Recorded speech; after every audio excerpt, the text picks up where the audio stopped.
Hello दोस्तों, मैं आपका दोस्त गौरव एक बार फिर आपके अपने YouTube चैनल में आपका हार्दिक स्वागत करता हूं।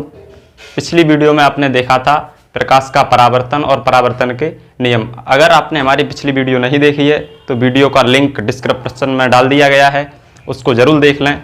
और आज शुरू करेंगे दर्पण। देखेंगे दर्पण क्या होता है, ठीक है ना। तो देखते हैं परिभाषा।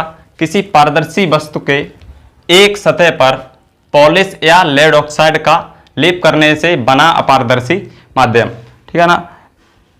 कोई मान लो हमारी वस्तु है, मान लेते हमारा कोई वस्तु है, ये पारदर्शी है। इसकी एक साइड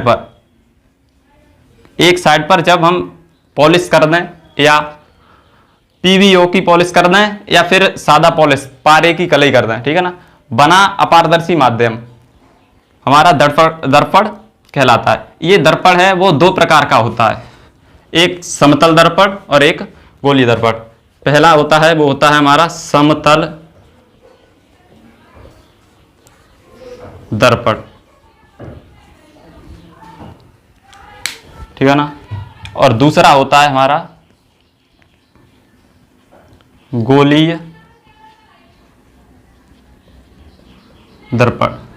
समतल दर्पण जो होता है वो आपके सिलेबस में नहीं है, आपको पढ़ना है गोलीय दर्पण।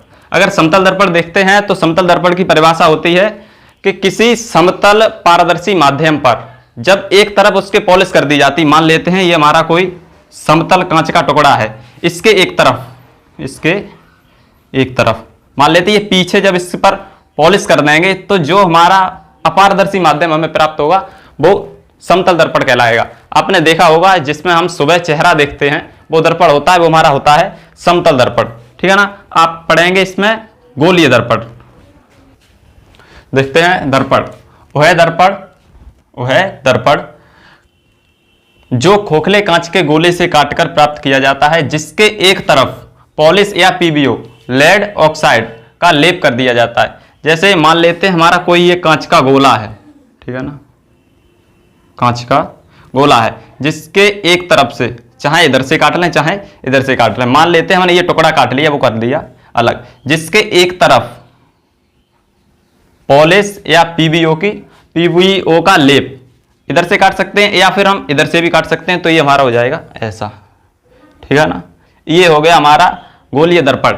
या गोलीय दर्पण की एक शॉर्ट परिभाषा भी लिख सकते हैं कि ऐसा दर्पण जिसका परावर्तक पृष्ठ जिस तरफ प्रकाश आके आपतित होता है और परावर्तित होता है। जैसे इधर तो लेप है, प्रकाश की किरण इधर नहीं जा सकती, आपतित किरण इस पर टकराएगी और इसी माध्यम में वापस लौट जाएगी, तो जो इधर वाला पृष्ठ है उसे बोलते हैं परावर्तक पृष्ठ, ठीक है ना। वह दर्पण जिसका पृष्ठ, कौन सा पृष्ठ, परावर्तक पृष्ठ गोलीय होता है, गोलीय दर्पण कहलाता है, ठीक है ना। आपने देखा गोलीय दर्पण जो होता है हमारा दो प्रकार का होता है, एक अवतल दर्पण और एक उत्तल दर्पण, ठीक है ना। तो देखते हैं अवतल दर्पण क्या होता है और उत्तल दर्पण। देखते हैं अवतल दर्पण क्या होता है। वह दर्पण जिसमें परावर्तन दबे हुए पृष्ठ से होता है। परावर्तन कौन से पृष्ठ से हो, दबा हुआ।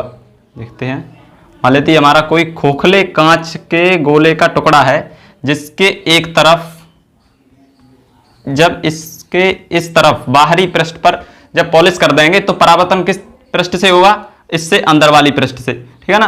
तो ये अंदर वाली पृष्ठ कैसी है, हमारी दबी हुई। वह दर्पण जिसमें परावर्तन दबे हुए पृष्ठ से होता है ये कहलाता है आपका अवतल दर्पण, ठीक है ना।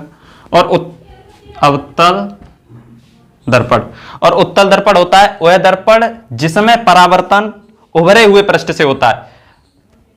फिगर इधर बना देते हैं, मान लेते हैं हमारा खोखले कांच के गोले से काटा हुआ एक कांच का टुकड़ा है, ठीक है ना, जिसमें परावर्तन किस पृष्ठ से हो, उभरे हुए पृष्ठ से। ये है हमारा आंतरिक पृष्ठ जो दबा हुआ है, ये है उभरा हुआ।